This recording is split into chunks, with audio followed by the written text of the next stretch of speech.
Thank you all for being here. I love these talks because mostly when I'm talking about this stuff, it's at uni to students who have to listen because there's going to be a point where they get marked on what they tell me about what they think. And I love speaking to, if you'll forgive the term, a lay audience, because I'm always speaking to people who are here because they're interested. And so I try to give you a little taste of what it might be like to take one of the subjects that I teach. There's a lot of information, as anyone will know who has been to these talks before. They're pretty condensed. You've got 180 artworks tonight that you'll be seeing, so we kind of rattle through. There's no intention to provide a thorough survey. I'm not trying to give you every example of an artist who's ever been interested in the built world. That's not my intention, but I do try to give you a sample so that you'll leave here hopefully with a new way of every time from now on when you're faced with an artwork that engages in some way with the built world, hopefully you'll be able to fit that or contextualize that within one of the 5 categories that I'm going to talk to you about. Before I kick off, I'd like to acknowledge that we are gathered tonight on the unceded lands of the Boonwurrung people.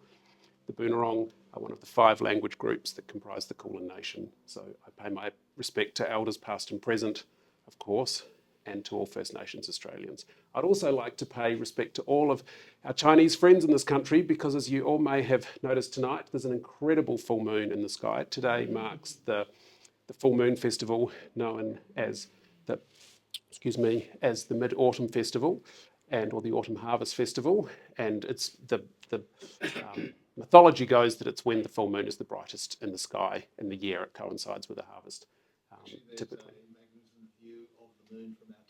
Excellent. So you can all think about that. So as we kick off, as Charles said, I have this very deep interest in the relationship between art and architecture. Knowing this year's exhibition topic above us in the gallery, I was thinking about different ways that I could come at this. And Charles and I have spoken about this lots over the years in terms of the way that art and architecture respond to each other, influence each other, inflect each other, all of those things. But I thought, given that we are in an art house museum, that the most interesting way to talk about this conjunction tonight might be to look mostly at artworks and to see them through the eyes of artists who are interested in the built world. So, as we kick off, there are 5 categories that I have started to classify these works as belonging to, and we will go through them in series. And they sit on a spectrum from, at one end, using the built world as the subject material, and at the other end, where the built world actually becomes the artistic medium. And hopefully that will start to make more sense as we go. So we begin with documentary. Then we have the subset of conceptual photography called constructed photography. Then we will have a look at this idea of reference or quotation, where artists are taking samples almost of the built world, but making them very much in their own hand. Then we start to engage with a type of art with which anyone who goes to a contemporary art museum these days will be familiar, which we call installation art. And that's where the artwork for the first time becomes bigger than us. So mostly when we are thinking about the reception of art, it's typically that we are larger than the work, and that is the relationship spatially between us. As soon as we start talking about installation, we're in the realm where the work might be bigger than us. And so then that subject-object relationship, which sits at the basis of a whole lot of curatorial thinking, starts to be inverted. And then finally, we have artists who actually are dealing with built form at full scale, where we end up with works that sit somewhere between sculpture, installation, and architecture. So, documentary. There is a very important school of photography called the Dusseldorf School. It is called that because of this amazing husband and wife combination. And I love talking about the Beckers because there are lots of husband and wife combinations in the history of art and architecture, and almost always the husband is the credit and the wife isn't. So we have that in Australia with the great master plan of Canberra, for example, which has always historically been credited to Walter Burley Griffin, but it turns out that his wife was Marion Marnie, was an incredibly important part of that partnership, a 50-50 contender of that partnership. She came here from Frank Lloyd Wright's office. All of the watercolours that you've ever seen of Canberra are Marion's hand. So anyway, I love talking about the Beckers because right from the outset, it was always Bernd and Hella Becker. She was there from the beginning. They had this extraordinary practice where they would go out into the landscape and photograph works that were basically sort of structures of some interest, but they photographed them in a very particular way. And of most importance is that they were always demonstrated or displayed as a taxonomy. So as one work, it's sort of interesting, but you will always, when you see the Becker's work in museums, you'll always see them in grids, 3x3, 4x4, 5x5, and always the taxonomy is variations on a theme. So it'll be one kind of a structure type, and then what they're wanting us to do is to be starting to look more closely at each of those so we can start to see what's similar and what's different. Now, what's really important about their work, and the reason they've been so influential, is twofold. Firstly, they taught at the Technical University of Dusseldorf, where they taught this generation of artists known as the Dusseldorf School. You'll see most of them tonight.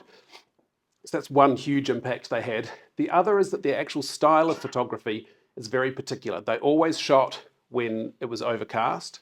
They didn't want any shadow on these structures at all. So you get this sort of artificial flatness that you wouldn't see if it was a sunny day. But also, amazingly, they managed to shoot these very tall structures front on in a way where there was no perspective. So if any of us stood at the base of one of those with our iPhone camera, because of the way that perspective works and vanishing points and all of those things, you would have it disappearing up. So if any of you stands at the bottom of a tall building in the city, for example, you'll see that it does that. They figured out this way long before there was, so now we would shoot that with a portrait camera, what's known as a tilt and shift camera, so that corrects the perspective for you. It's what most architectural photographers use, so you get that elevational quality, but this is long before the tilt and shift camera existed. So they figured out how to place the camera such that it was kind of in the middle of the work, perspective didn't apply, and so you got these very elevational, non-perspectivized images. And as you'll see when we look at other artists from the Dusseldorf School, that's incredibly important. So I mean, they're just gorgeous works, whichever way you look at them.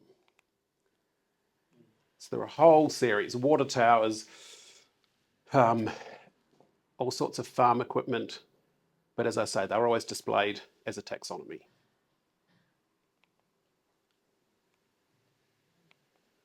So then, one of the Dusseldorf School, Candida Hofer. So she's senior career artist now, she's in her 70s, and she has spent her life shooting architectural interiors, and they are always a single point perspective. And what you will notice is that, as per the Beckers, every time you see one of Hofer's photographs, the verticals are always vertical. So once again, if any of us shot that with our camera, all of those verticals would want to lean away from us because of the way that perspective works. So she's always correcting that perspective so that everything lines up in this kind of columnar fashion. But she has shot just so many great interiors, and the work is always produced at a very large scale. So when you see the photographs in real life, they're always giant. And what that means is that you're actually within that perspective that she's created in the film. And they're just absolutely sumptuous and gorgeous. So as you can see here, we're in this documentary stage of the 5 stages. And the artistic practice here is very much about how something is framed and the aspect ratio and all of those things. But the built world aspect of all of this work is very much that the built world is the subject material. It's being documented. It's not being actually influenced in any way. It's just being recorded in a very particular style.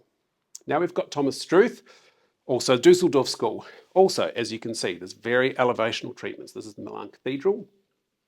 And we've got this incredible, it almost feels like a mural or a fresco in the way that it's been created. So there's absolutely no foreshortening or perspective. Struth also shoots cities. He always shoots them without people. And he's very interested in the idea that we look at these works almost through our eyelashes, where he starts to use buildings as like big splotches or big shapes on a canvas. So he's actually starting to invite us to look at these not as a street, so not in a spatial way, but as a series of shapes that start to relate to each other. And this is a very good example of that, where you start to see that he's actually making decisions about how to get these different elements speaking to each other, almost the way that we might see Matisse ripping paper and creating some kind of an assemblage. And the other work that we know Struth for is these museum interiors. So he has got this obsession about looking at people who are looking at art, and they're just great. So we've got this wonderful image here where everyone's looking away from us except for the two figures in the painting who are walking towards us. And then this becomes a very important photograph in the history of art. Already it was important because Struth took it, but there's a very important book, and anyone who's interested in this stuff, this is a book that you can find online. I really recommend that it's a short read. It's just the transcript of a lecture that the now retired director of the Tate, please do whatever you like.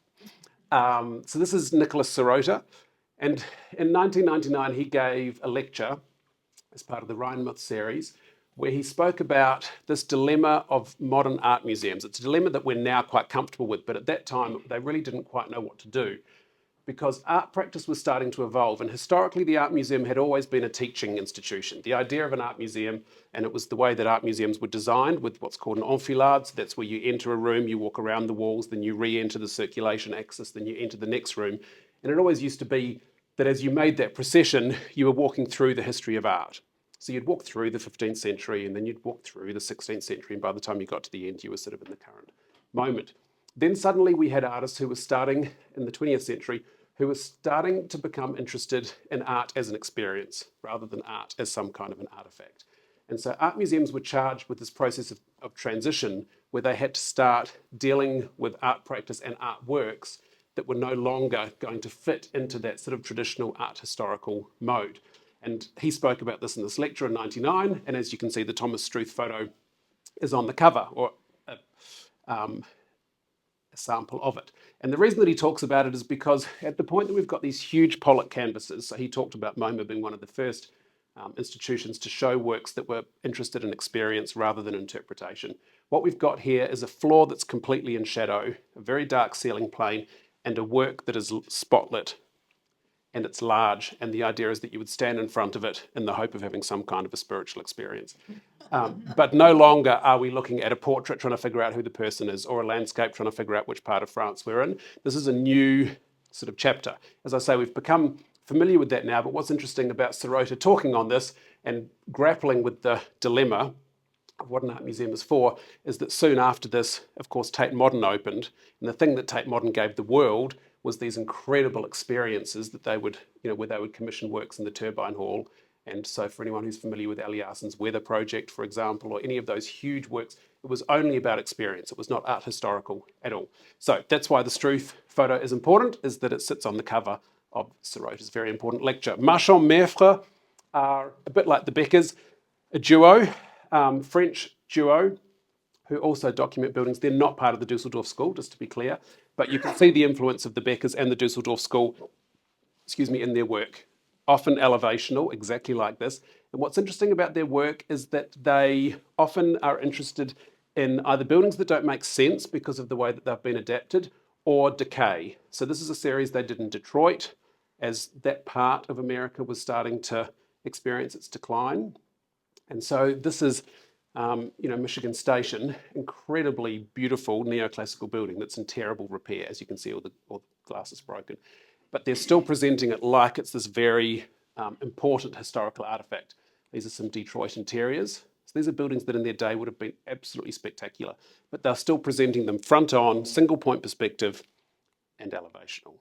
And then these are these works where they find these amazing buildings from history that have been repurposed.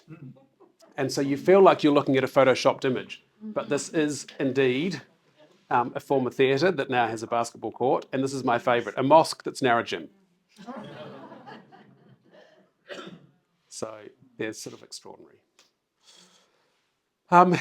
Frederick Brenner is a French artist who has spent his life documenting the Jewish diaspora, and he's one of 12 artists. He actually sponsored the work called This Place, which is 12 artists who were all commissioned to go to the contested territory and take photographs. It's very hard to talk about that at the moment for very obvious reasons. Anyway, the thing that's very interesting to me in terms of the built world with Frederick Brenner's work is that when he's shooting these people in their new environments, there's always this other character in the portrait, which is the room.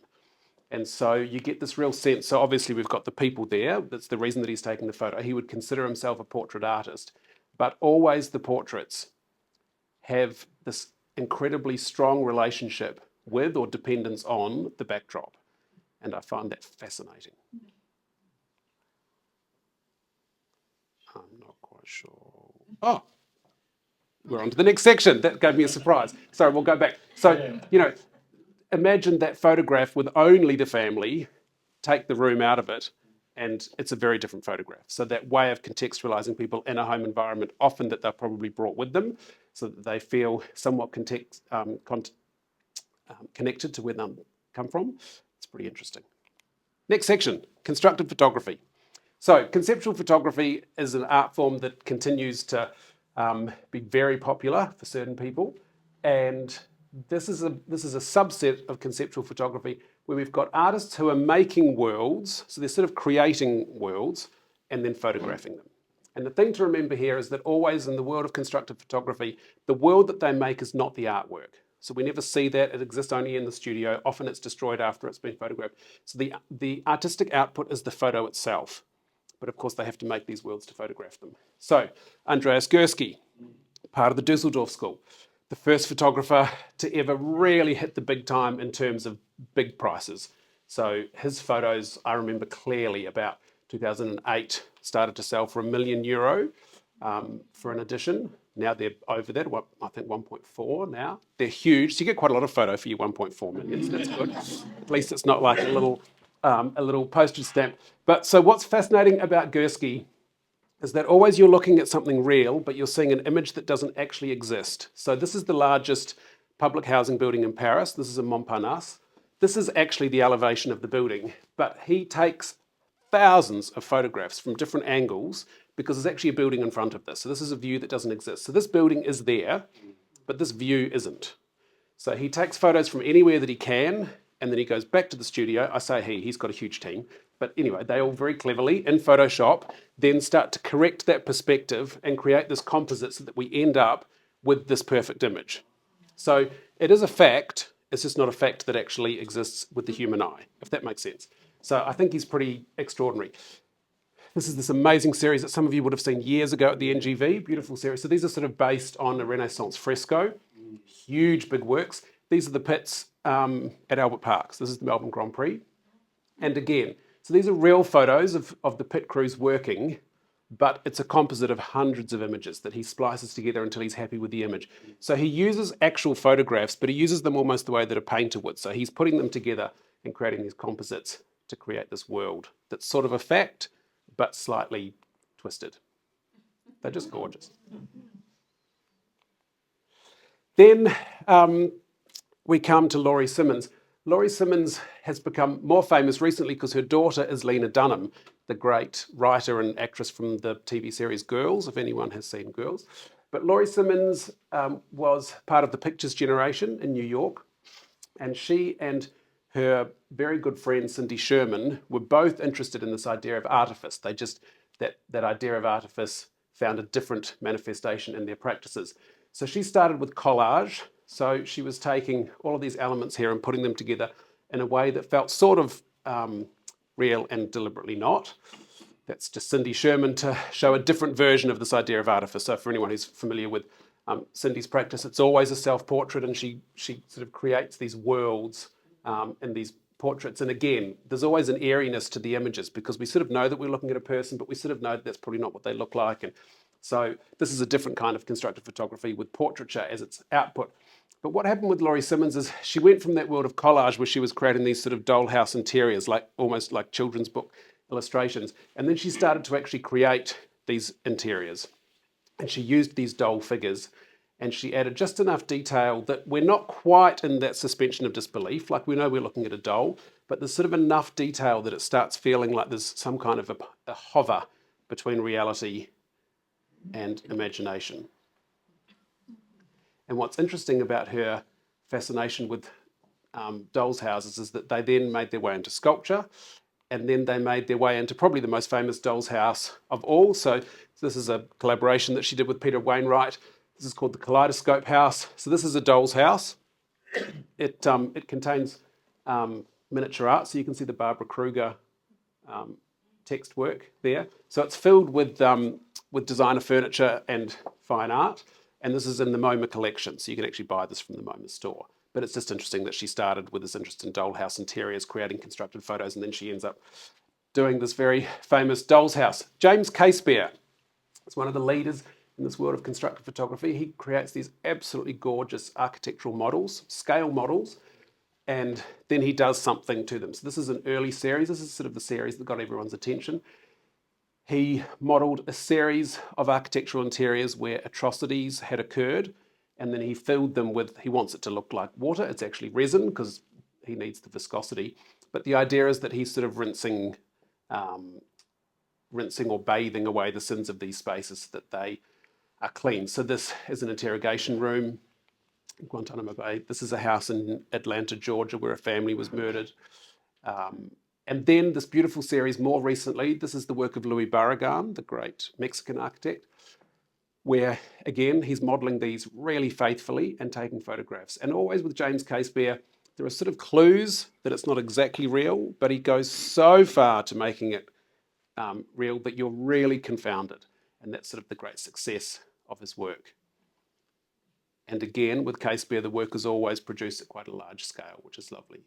So for anyone who's been to the Barragan house, you sort of can't believe that that's a model, but it is. And in this great series, The Houses of Dutchess County, where he created this imaginary world.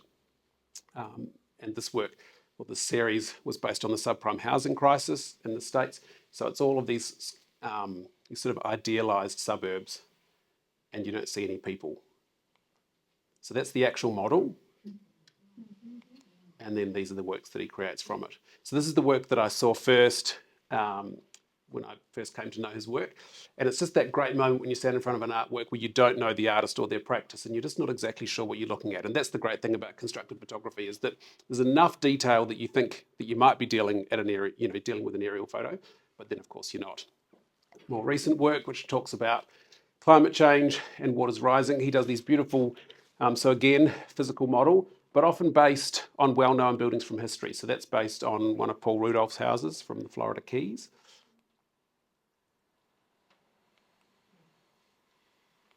And then this is the most recent series.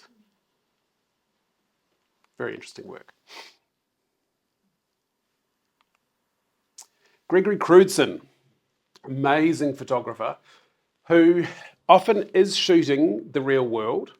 So these external shots are actual places, but he comes at them the way that a film director would. So to work in his team apparently is just, it's really the same as working in a film production team. So they have to close the city down, like they have to take total control so that, for example, here you can have one car with one set of tracks going through the snow. So the whole thing is completely stage managed. He uses the car often as a proxy for a person. So these external shots, you very rarely see a person, but very often there's a car. And they always have this eeriness. So he sort of creates this backstory or a sense that something has just happened or is about to happen. So here we've got a car in the middle of an intersection. But apparently when you're on set, there's booms and huge big lighting rigs and people are making smoke, and there's a whole lot that goes into what is just meant to look like a snap. And then there's incredibly eerie interiors where, again, we sort of know that we're dealing with something that feels real, but then it isn't. And he goes to huge trouble to create this sense of airiness. So this is one of his very famous images where we have this figure floating in this flooded room, and then that's the actual set. So you can see here, so she's just getting ready. So that box is what she's going to lie on. So that's where the photo will happen, and then they'll do the water or the effect of the water in post-production. In Suk Kim is a mid-career Korean artist. This is one of the most amazing works I've ever seen. I can't believe her ambition. Sometimes artists have an idea about making a work and then sort of they get a little way through it and regret their ambition. I don't know her, so I don't know if that's her story, but I can't imagine it isn't, because this is an entirely constructed photograph. It's called Hotel. We have got this imaginary hotel, and it's a huge work, like almost from Charles to me. It's really large, like a mural. But in each of the windows, there's a scene. And each of those scenes was created in a studio. And so as you look at each of them, there's a whole story. So there's 56 windows, 56 stories. So here there's something going on. This is a drag queen getting ready for a performance. And what I find completely amazing from a technical perspective, you can imagine that you have to start knowing what the vanishing point needs to be on every one of those windows so that then you can set the camera up in the studio because the perspective is correct. So every one of those shots has to be taken from the right angle so that the vanishing point is consistent. It's completely amazing. Great, great work. Then we've got Thomas Demond, German artist, who sometimes he's obsessed with paper and card. That's his material of choice. Sometimes he does these works where this is more documentary. So he'll find examples where paper or card has some kind of artistic potential and he will photograph it. So this is in the atelier of the now late fashion designer, Alaya.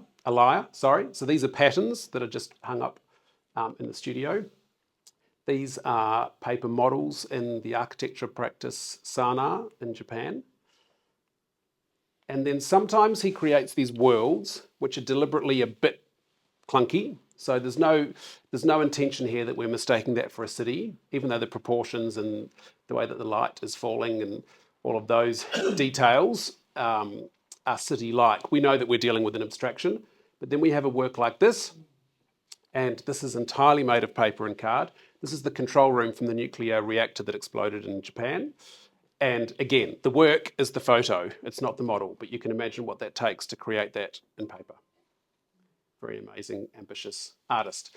Reference and quotation. So these are artists who, so we've gone from documenting the built world, where it's the subject material, to then creating a built world, which is not really real, to now taking aspects of the built world to create a work of their own. So we're now somewhere halfway between the documentary end of the spectrum and the built form end of the spectrum. So we all know Arkley, so important for so many reasons, but his great contribution, I think, was that he allowed Australians to look at our environment in a way that felt like we were claiming it, in a little bit the same way that Fred Williams did with landscape. It was sort of the first time that we got an Australian landscape that actually looked like Australia. So these are houses that we know, and now it's impossible to see these not as really important because we all know what they would cost if we tried to buy one. But actually, when he was doing them, they were quite punk. He was doing them with a spray can or an airbrush. It was a very subversive way to make work. So this kind of brick and tile thing, these were houses that weren't prized or thought of as anything aspirational, and he gave us an opportunity to look at them differently. In 1999, he represented Australia at the Venice Biennale. Tragically, it was the same time that he died, but he made this amazing series here, which was an interior fresco called Fabricated Rooms. And so here it is installed in, of course, the former Australian pavilion. It looks pretty rough now when you compare it to the current day pavilion. But so that was the original work, and here it is now in its current location, which is at the Lionhouse Museum in Kew. And what's interesting about this is that this room was sized to the width of the mural because it had to be. And so I talk about this a bit in my research because I'm always interested when we typically expect that the architecture comes first and then the art gets installed. I'm always interested when that chronology is inverted, where you have an artwork that has to be housed and then the building has to sort of get out of the artwork's way. So this is just a very interesting example of that.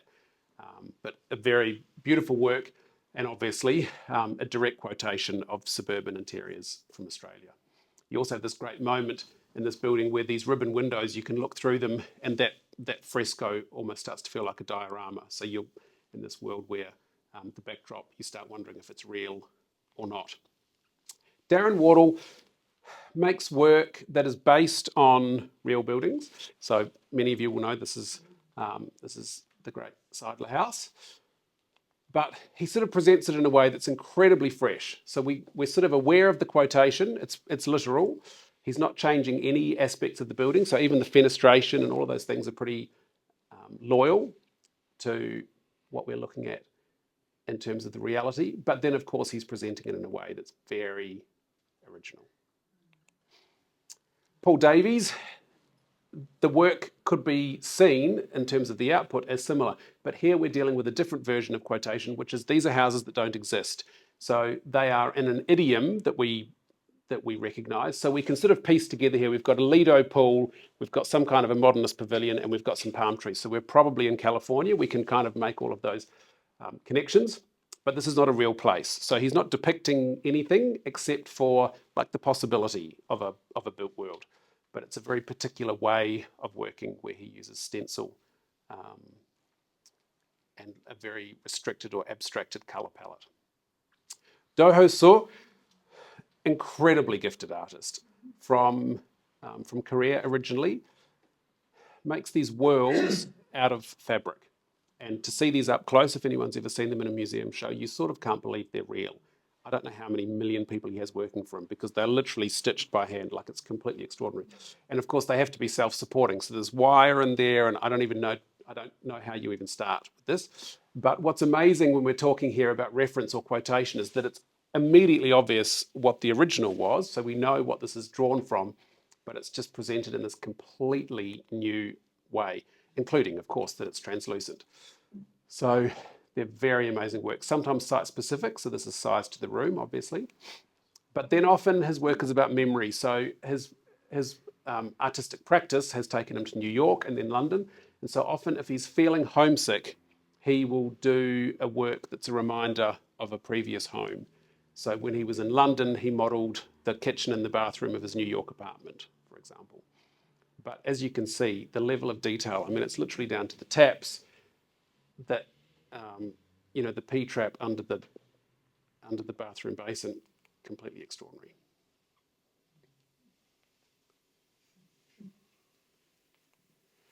Callum Morton, closer to home. So Callum's a really interesting artist because he trained as an architect, not as an artist. He's now the Dean of the Art School at Monash, so his career has gone well in terms of people accepting him as an artist, even though that's not his training. But his work is almost always architectural in its interest. His father was a very renowned architect. He plays with scale. So the way that he abstracts the material that he is starting with in terms of reference or quotation is that he changes the scale and in that process asks us to look at it differently. So it's almost always 70%.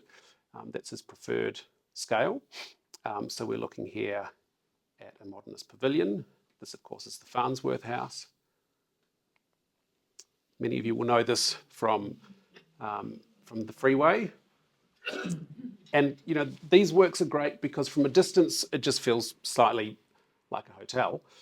And then, of course, as you get closer, you just have the sense that things aren't quite right. And it's not until you're very close that you realise that it's just 70% of real scale and that no one could possibly live there. But it, of course, achieved lasting fame as a building on the cover of an album.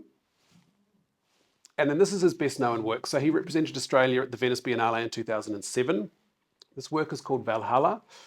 It's based on the home that he grew up in, and his father was the architect of this building. And it was a bayside house that, when he and his siblings had left home, was sold to a developer and demolished in favour of something that was a bit more extravagant. And he created this work as a memorial, really, of the house that he grew up in and of this house that had meant so much to his father. You can imagine, for an architect designing a home for their own family, it was a big deal just for it to be demolished. So again, we're dealing with a 70% scale, and from the outside, there's graffiti and all of the concrete blocks are starting to degrade, and everything's sort of, all of the windows have been boarded up. So the whole thing feels incredibly sad and like we're in some kind of a state of decay. On some kind of a cycle, I can't actually tell you, I'd be lying if I told you the time cycle, but it's something like every 6 hours, there's smoke that comes out of it and there's sound and all sorts of things. So this is in its original setting in Venice. But then when we go inside, we're in this completely other world. So the 70% scale becomes very clear because, as you can see, the lift doors no longer make sense.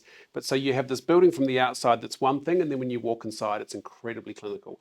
And that was Callum talking about how he saw all of those new McMansions, which was that they weren't really domestic environments at all. They were these sort of clinical, for him, they were like office buildings. So it's very, very interesting work. Here it is now in its final resting place. So you'll see this on the way into or up the hill at Tarawara, the Beeson's property in the Yarra This is also Callum. So this is the very famous work from the Montreal Expo, 1967, by Moshe Safdie. So this was a really very brave and innovative public housing scheme, which was lauded by the architectural community. We all thought it was, when I say we, I wasn't quite alive then, but nearly. But everyone thought it was extraordinary. But it turns out, in terms of the post-occupancy evaluation, when you actually spoke to the people who live in this building, it was a bit of a nightmare. Including that the walls were extremely thin. So Callum made this work, and it is filled with little speakers. And so there's toilets flushing and people yelling and people farting, and there's all sorts of things going on. And the whole thing is this commentary on this idea that architects, we idealize these things because architecturally it's pretty fascinating, but the lived experience was less so. And there it is in situ again at the Limehouse Museum. This is Esther Stewart, one of my favourite artists locally, mid-career artist whose work is always interested in the domestic. She finds all sorts of ways of abstracting her own apartment, which is in Brunswick. This is a work that she made in fabric, which again happens to be about a play on scale. So the rooms are sort of familiar. I just realised I've got a mate here that I saw this work with. We've got a photo looking through that window. So she plays with scale and lifts that floor wall junction so that you're not quite sure now what the aspect ratio of the rooms is. But still, interestingly, you have this kind of ghostly presence of the original house. So you can still really experience it. And the quotation for anyone who knows her house is really manifest. This is a different version of the house. This is where she's making an upscale doll's house where she lifts the interior up to eye level so that you can look straight in. And then this is a newer series of work. There's a beautiful work of hers currently actually at the Ian Potter at Fed Square, where she takes these architectural interiors and then turns them into some kind of a pattern or a fresco in this very abstracted way. It's really beautiful. So you can see this is a great example of reference or quotation because it's very clear what we were starting with, but knowing what we started with, we could never have imagined this is where we would get. And that's, of course, the basis of her practice. Installation. So we just do a quick little bit of art history here because it's pretty important to understand where installation starts. There was a little moment in art history called Dada. It's best known, or it's commonly associated with an artist called Marcel Duchamp. Three big things happened in art in the 20th century, and two of them happened in Dada. So there weren't many artists and there weren't many works, but it was an incredibly important contributor to the history of art. So the first thing that happened in the 20th century was abstraction. But the other two things which exist within Dada were collage and the ready-made. And they became hugely important contributors to the way that we now think of contemporary art. So there's a fellow called Kurt Schwitters who was an artist, and he was charged with illustrating this journal that the Dadaists produced. And so he's a really beautiful artist. But he started with this idea of ripping things up and trying to create pictures out of them.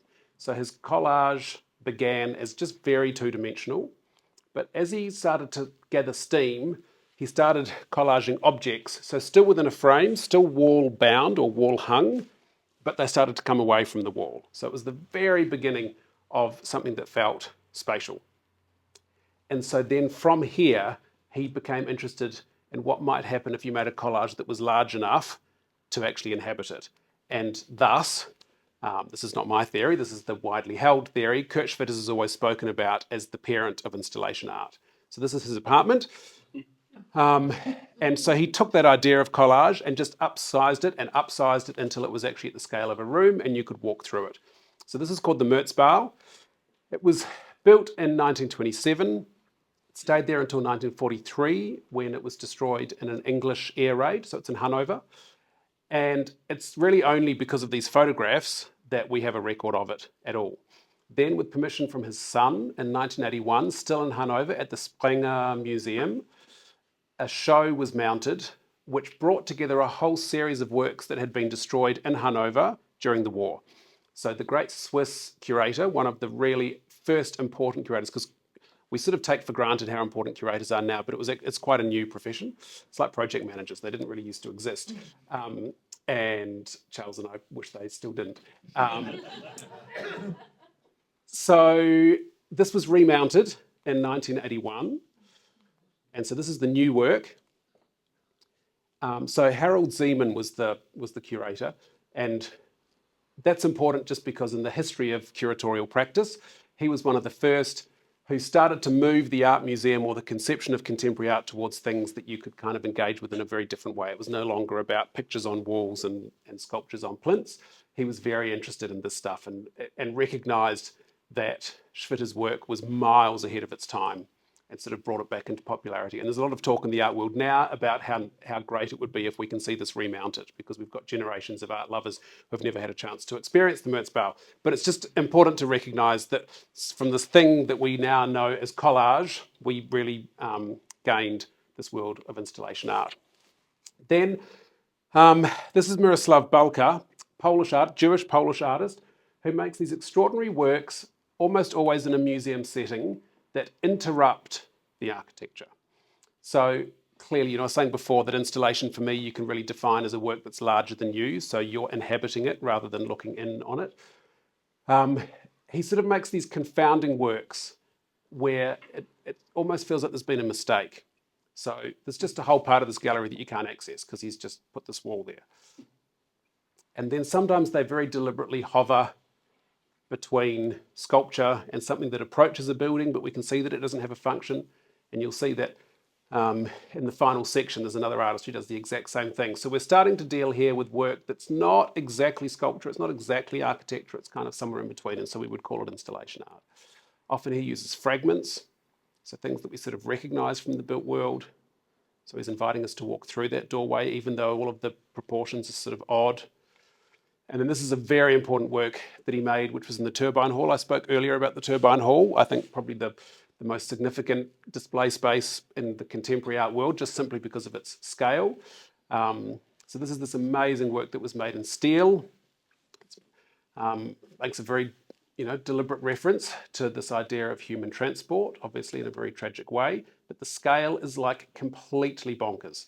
So you sort of can't believe the way that he's upscaled this idea of a train carriage and turned it into this absolutely vast thing. And what's interesting for me with work like this is that we can't look at that without all of its meaning implied, but if you were able to take that away, it's this sort of absolutely neutral box, like it doesn't really have any meaning at all in one sense. So I just love the power of what he's doing there.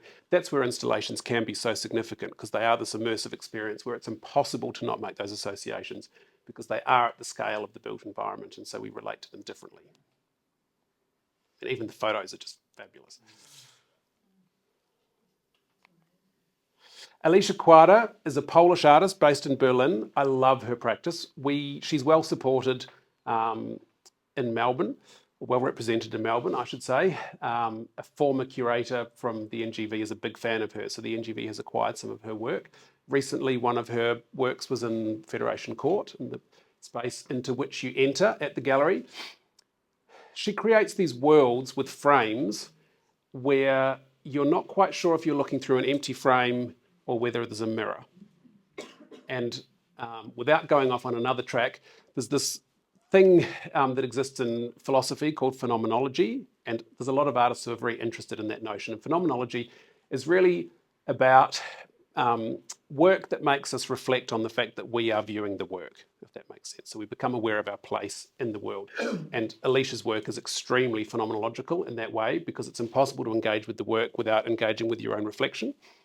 But what she also does to complicate the experience is she has all of these dualities. So she'll create two things that are exactly the same, but different. I realise what I just said is ridiculous. Nearly exactly the same, but different. But what she's doing here is she's putting them equidistant to this frame. So we're not quite sure if we're looking at a reflection and that there's something about the mirror plane that's changing it from white to green, but then we're looking at an actual reflection here. So that it's just this absolutely fascinating immersive experience. I think she's really one of the leaders. She had a work included in Venice in 2015, and in the most genius sleight of hand, she cast a whole series of identical twins and placed them in the work. So not only did you have all of these reflections, but you then also had the duplication of identical people. And I just think that's such a good way to fuck with the crowd. It's really good.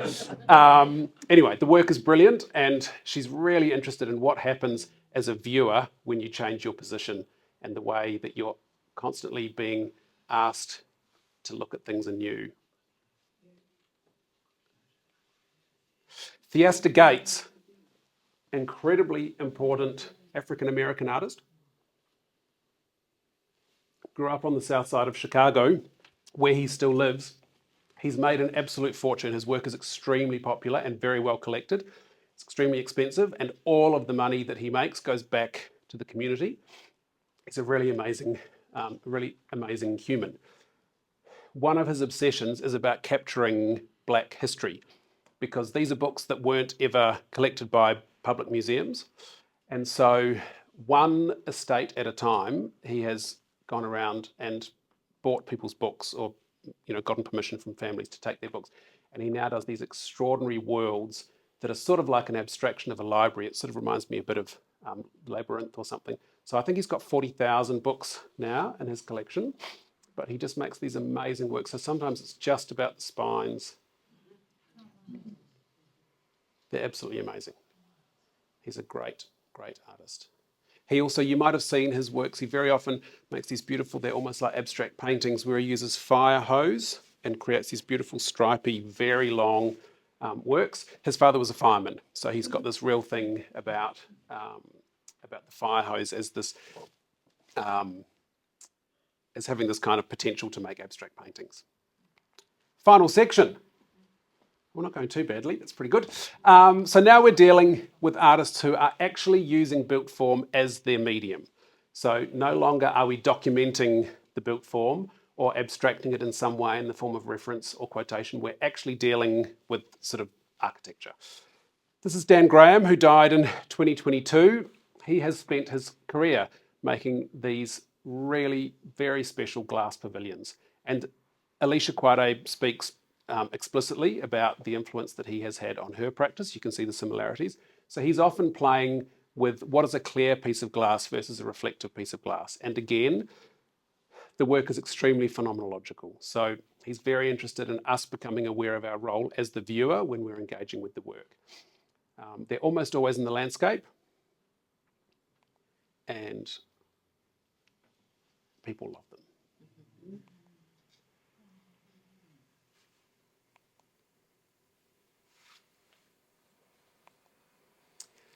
Ólafur Eliasson is an Icelandic Danish artist who sits right in the zone between installation and architecture. Again, a very prominent phenomenologist.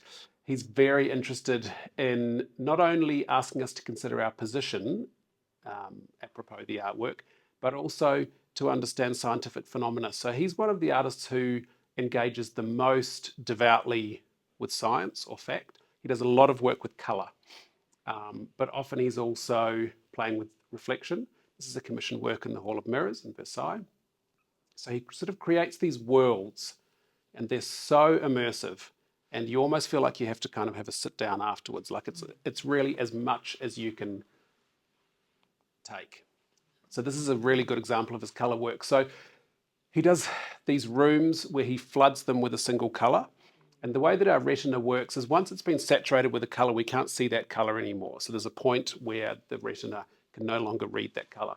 So what happens is you walk into this room. So imagine that we're all here, and then the next room is this work. So we're all here now, we can see normally. We go into that room, all we can see is yellow. When we come out, we can see all of this exactly the same, except there's no yellow, because our retina can't absorb any more yellow. So it's called my colour memory. And he's just helping us to actually understand in an empirical way how our eyes work. It's fascinating. This is a beautiful work. He does a lot with circles. And so we look at this work and it feels like we've got these sort of amazing oversized hula hoops that are just floating in space. But actually what we're dealing with is a semicircle that's magically cantilevered off a mirror. And so what's so great about these, if you think all the way back to the start of the presentation when we had Thomas Struth looking at people looking at art, whenever you have Eliasson work in a museum, it's so fun because if you just stand back, you've just got all of this sort of choreography where everyone's trying to locate themselves, as you can imagine now that we all carry cameras on our phone. It's like selfie paradise. Kids run around. It's like proper delight. It's very engaging work. And most architecturally, which is why it fits in the built form category, this is a work in Aarhus in Denmark, on the top of the Modern Art Museum. This is called My Rainbow Panorama 2011. And this is a circular corridor on the top of the building that you can walk around. And as you walk, the city, of course, changes with you.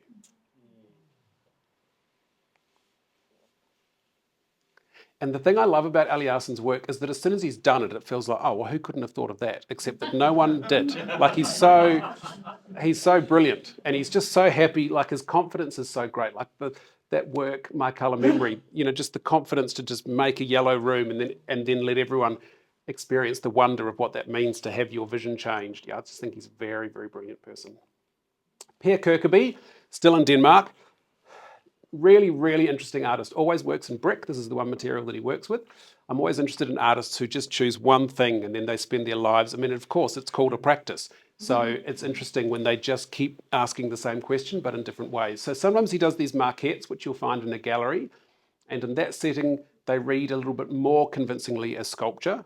I mean, obviously, we know that we're dealing with brick as a building material, but they don't really, they're not aspiring to being buildings. But once we get larger, they start to hover in this very, I think, very powerful way, sort of between sculpture and architecture. And then once we're in the landscape, they feel very architectural. They're certainly an architectural scale, but it turns out they have absolutely no purpose.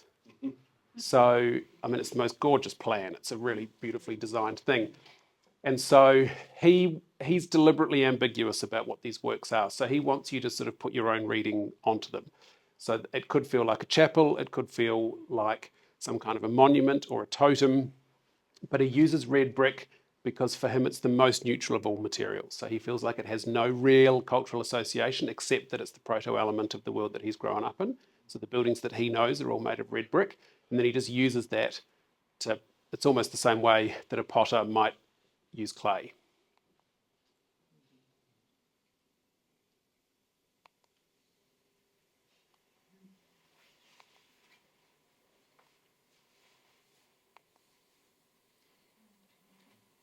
They're just gorgeous. Gordon Matter Clark, very important artist, died tragically in 1978 at the age of 35 of cancer. So we'll never know what he was going to achieve because he was already like super famous and extremely successful. So he did this series in 1974 called Splitting, where he started shooting interiors and splicing them together. So we're dealing here with a photographic collage, but he was so inspired by this idea of using a building as an actual material that then he started to do that. So he started demolishing buildings and actually showing us fragments. So that's in a gallery setting. Then this house that he literally cleft in twain. So he just, I don't know how you do that, but he did. So you've just got a house that's actually cut through. There's this incredible line of light that just runs through the interior. And then this work is one of two conical works that he did. So this is Pier 59, Pier 52 in New York, where he just cut this huge big hole and kind of turned it into a sundial. And then most famously, a part of Paris where a whole series of very beautiful old apartments were all demolished to make way for the Pompidou. So now we're sort of all happy that the Pompidou's there, but it did actually come at quite a cost to the built fabric.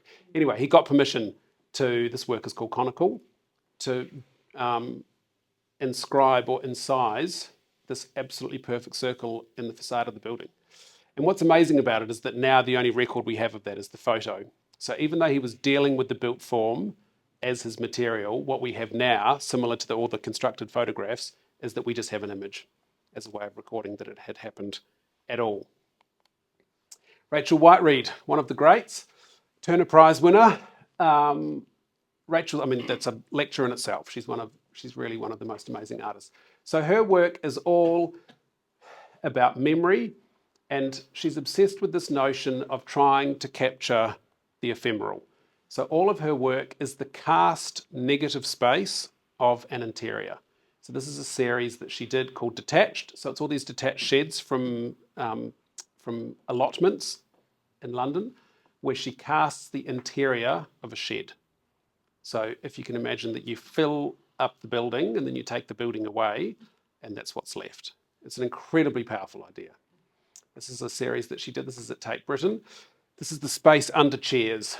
So each of those works is the negative space that's below the seat and within the legs. A staircase. So this is the negative space of a staircase. And then most famously her house. So this is her house in Spitalfields, which she filled with concrete and took the house away. It won the Turner Prize, and you couldn't write it better.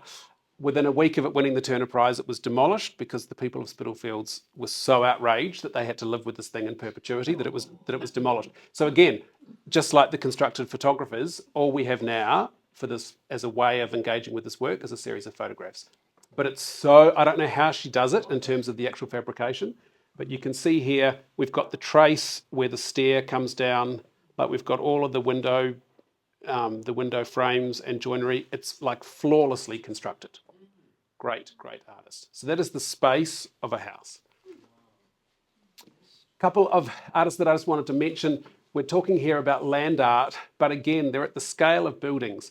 So there are a couple of really important women artists who were working in the 1960s and 70s in the States. So this is Alice Aycock, this incredible, beautifully built maze.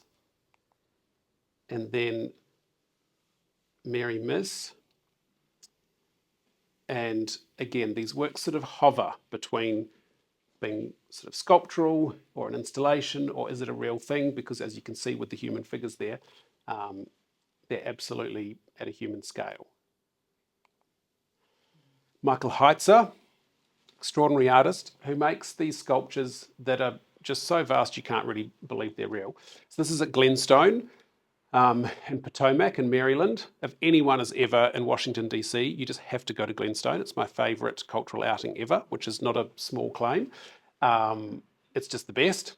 And I've got this Heitzer work there. So, you know, this kind of looks a little bit scaleless, but that's at the scale of the human. So he kind of makes these extraordinary worlds, and they're abstract, but they're so vast that they're sort of architectural in nature. And then this work that he's been making since 1970, which is called City. So we're in the middle of the Nevada desert. He's got lots of good donors, Michael.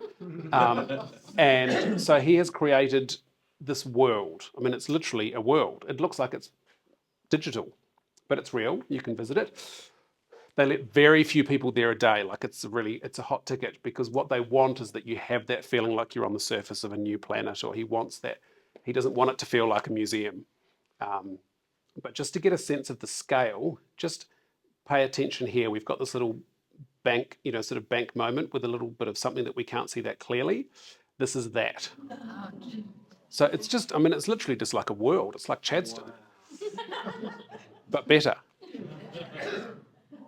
So this is the most recent part. This is 2022. This is the last contribution to City, but it's been going, as I say, since 1970. Extraordinary work. What I love about this work is that it starts feeling almost like we might be in Egypt, or, it's got this incredibly ancient, timeless feel because he's dealing with Platonic forms. There's nothing decorative. It doesn't feel like it's really referencing anything. So as a minimalist, of course, I'm attracted to it because it just feels like it's pure abstraction. But what I love is that because of the scale, it's also spatial. So you get to inhabit it, you're immersed by it, even though it doesn't really have any meaning. We're nearly there. Grayson Perry, very important artist. Grayson Perry, I'm so interested in how his personal life impacts his artistic practice. So he is a straight man. That's how you would encounter him if he were in the studio. But he's a very famous cross-dresser. So this is clear. And this is how we know, this is the only way that we ever engage with Grayson Perry in public. So whenever you go to an opening of a Grayson Perry show or anything, it's always clear who turns up. And if we go back to Grayson, his story is really interesting. His parents separated when he was very young, and he used to go between their houses, and the only thing that he took with him between the houses was a doll. And he talks in great depth and very beautifully about how that doll became this ability for him to project into this other world. So that was the first alter ego that he created, and now he's got Claire, who's this other alter ego. Claire always makes her own clothes, and they're always somehow in reference to the work. So we know Grayson Perry mostly for these extraordinary vases. Very interesting sculptor, because the shape of the vase is much less important to what they do as a canvas. So they're mostly about a surface to paint on. But very, very famous work. The reason we're talking about this, if you're wondering why we're suddenly talking about ceramics, is that in 2015, Grayson Perry collaborated with an architecture studio. This is the final project that they made before they disbanded the practice. So 3 guys came together and made these very odd postmodern works. So Fat Architecture is the name of the practice. For 23 years, they made these very odd works, and no one could quite work out what to say about them or what to think about them, because they were just very deliberately sitting outside of any sort of architectural convention. So, I mean, the short or the sort of cheap way to categorize the work is that it's postmodern, but it's much more than that. And so they agreed to collaborate with Grayson to make this house in Essex where you can stay. And so this is 2015. And what's really funny when we think about Grayson's interest in the alter ego is that this house actually belongs to a woman who's now dead, who never existed. And so this is her house, and there's a whole narrative. So her name's Julie Cope, and there's a whole story about who Julie is and what her life was like and why this is her house. And so I just love, I mean, this is why artists are so much better than the rest of us, because they can come up with this stuff and we never could. But the reason the work is so interesting is that it's absolutely serious architecture. Like, it's beautifully detailed, it's completely waterproof, you can stay there. It's got normal plumbing fittings and, you know, lights that turn on, but every aspect of it has been treated like an artwork. So if we go back to the idea that Grayson Perry is a potter or a ceramicist, as in terms of his actual medium of choice, the whole thing is clad in these absolutely gorgeous ceramic tiles. Very interesting plan. So that's Grayson, or Claire, I should say, on the right, and Charles Holland, one of the 3 directors at the opening, filled with these beautiful tapestries and paintings. And so the whole thing sits in this world between art and architecture. So there we go, Julie Cope, born 1953, died 2014. Mosaic floor, that's the interior. So I love this because this is absolutely the built world. You can't say that it isn't, but it's also 100% an artwork. These beautiful tiles up close. So each of those is cast and glazed and fired. And that's Julie in the...